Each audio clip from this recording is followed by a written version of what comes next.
안녕하십니까. 박훈탁TV입니다. 러시아가 북한에 사르마트2 ICBM을 배치할 가능성을 배제할 수 없습니다.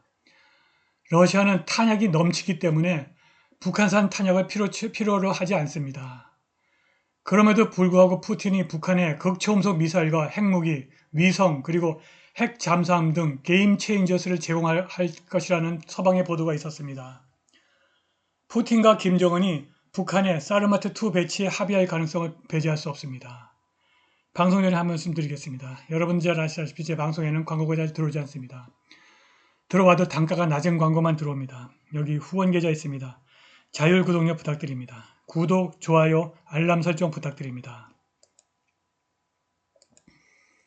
모스크바에서 활동하는 미국 정치 분석가 앤드류 커립코가 서브트랙에 올린 푸틴과 김정은의 며칠 전 회동에 관한 분석을 소개해 드리겠습니다.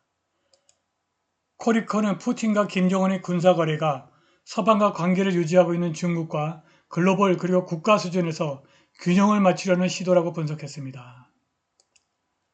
푸틴과 김정은이 서방의 위협에 공동으로 대응하기 위해서 군사협력을 강화하기로 결정했다는 코립코의 분석은 방향은 올바르지만 구체성이 전혀 없습니다.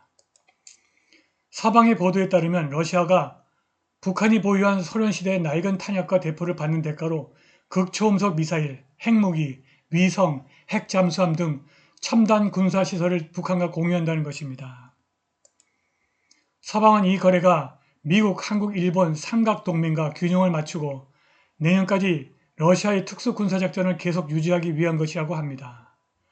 러시아는 이미 우크라이나에서 나토와 물류 소모전에서 우위를 점하고 있기 때문에 북한이 거의 쓸모없는 재래식 탄약과 대포를 필요로 하지 않습니다. 뉴욕타임스가 수요일 러시아가 서방의 제재에도 불구하고 탄약과 무기 생산을 크게 늘렸다고 보도했습니다. 한 서방 국방 고위 관리에 따르면 우크라이나 침공 이전 러시아는 연간 100대의 전차를 생산했으나 지금은 200대를 만들 수 있습니다. 서방 관리들은 러시아가 전쟁 전의 생산량의 2배 즉 연간 200만 발의 포탄을 생산하는 것으로 믿고 있습니다.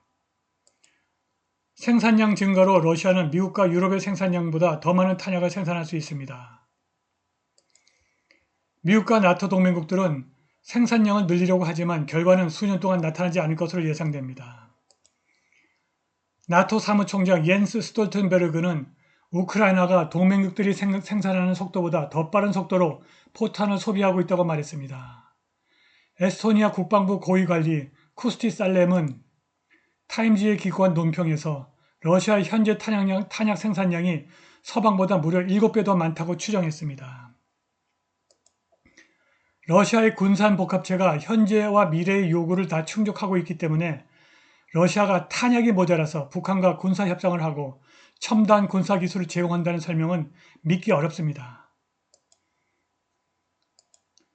러시아의 군산복합체가 첨단 무기 생산에 집중하기 위해서 북한산 재래식 무기를 필요로 한다면 돈으로 그 대가를 지불하면 됩니다. 그것은 러시아가 게임 체인저스가 될 수 있는 첨단 군사기술을 북한과 공유해야 할 합당한 이유가 될 수 없습니다. 북한이 러시아가 제공하기로 한 첨단 군사기술을 중국에게 요구하지 않고 중국으로부터 받지 못하는 이유는 무엇일까요? 중국이 서방과 관계 단절을 원치 않기 때문에 북한에게 첨단 군사기술을 주지 않는 것이라면서 코립코는 러시아와 북한이 서방에 의존하는 중국에 대한 잠재적으로 불균형한 의존을 피하기 위해서 선제적으로 공동이익을 추구하는 것이라고 설명합니다. 시진핑은 러시아를 대규모로 무장시키지 않고 판도를 바꾸는 군사기술을 러시아에 이전하지 않음으로써 글로벌 수준에서 군사균형을 유지하는 데 미국과 합의를 보고 있습니다. 러시아와 북한은 중국을 세계 최고의 전략적 파트너 중 하나로 여기고 있지만 중국이 그들의 국가 안보를 보장하는 데 너무 큰 역할을 하게 되면 푸틴과 김정은 모두 불편함을 느낄 것입니다. 러시아의 관점에서 볼 때 특정 파트너에게 지나치게 의존하지 않는 것은 원칙의 문제입니다. 상대가 사악한 의도를 갖고 있지 않더라도 그러한 관계는 크렘린의 외교정책 주권을 축소할 수 있습니다. 북한은 소련 붕괴 이후 중국에 의존해 왔으나 중국은 미국과의 관계를 위해서 북한에게 고도의 첨단 군사 기술을 제공하지 않았고 바로 이것이 북한이 러시아에게 손을 내밀게 만들었습니다. 지난 18개월 동안 우크라이나 상황을 고려한다면 러시아가 조만간 미국과 주요 협상을 타결할 가능성은 거의 없기 때문에 북한은 러시아가 중국보다 훨씬 더 신뢰할 수 있는 장기적인 군사 파트너가 될 것이라고 믿고 있습니다. 그러나 그것이 러시아가 북한에게 미국을 핵으로 공격할 수 있는 극초음속 미사일, 핵무기, 위성, 잠수함 등의 무기를 제공하는 이유라고는 볼 수 없습니다.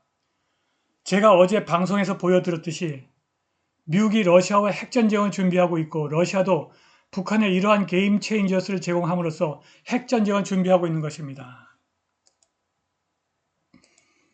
푸틴이 김정은을 만난 궁극적인 목적은 북한에 RS-28 사르마트 사탄2 ICBM을 설치한 것일지도 모릅니다. 9월 1일 러시아는 핵 탑재가 가능한 RS-28 사르마트 사탄2 대륙간 탄도미사일 시스템을 처음으로 전투 임무에 투입했다고 발표했습니다. 푸틴은 2022년 우크라이나 특수군사작전 첫 달부터 우크라이나에 대한 사탄2 ICBM을 사용하겠다고 위협했고 사탄2가 외부의 위협으로부터 러시아의 안전을 확실하게 보장할 것이라고 말했습니다. 사탄2는 무게가 무려 200톤이 넘고 길이가 거의 120피트에 달하는 ICBM이고 10개에서 15개의 핵탄두로 구성된 10톤가량의 탑재량을 운반할 수 있습니다. 사탄2의 추정 사거리는 무려 6,200에서 11,800마일이고 최고 속도는 시속 16,000마일입니다. 푸틴은 사탄2가 짧은 초기 부스트 단계를 통해서 모든 현대 미사일 방어수단을 극복할 수 있다고 말했습니다. 만일 이것이 북한에서 발사된다면 미국은 방어는 물론이고 대피도 하기 어려울 것입니다. 러시아가 북한에 사탄2를 배치한다면 북한은 수건 사업을 즉각적으로 성취하게 되는 것입니다. 북한은 더 이상 미국을 타격할 수 있는 ICBM 개발을 위해서 골머리를 앓고 막대한 돈을 마련할 필요가 없게 됩니다. 북한이 지금 당장 미국의 개입을 걱정할 필요 없이 얼마든지 국지전 도발을 준비할 수 있게 됩니다.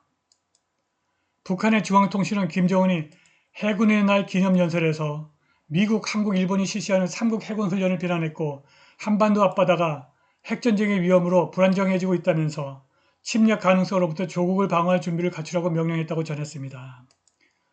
러시아가 북한에 사탄2를 배치하면 러시아는 미국과 핵전쟁을 매우 효과적으로 억제할 수 있고 북한은 일거의 안보 위협을 제거할 수 있는 그야말로 양수협정이 아닐 수 없습니다. 바로 이것이 푸틴과 김정은의 회동이 노리는 동북아에서 새로운 균형일지도 모르겠습니다.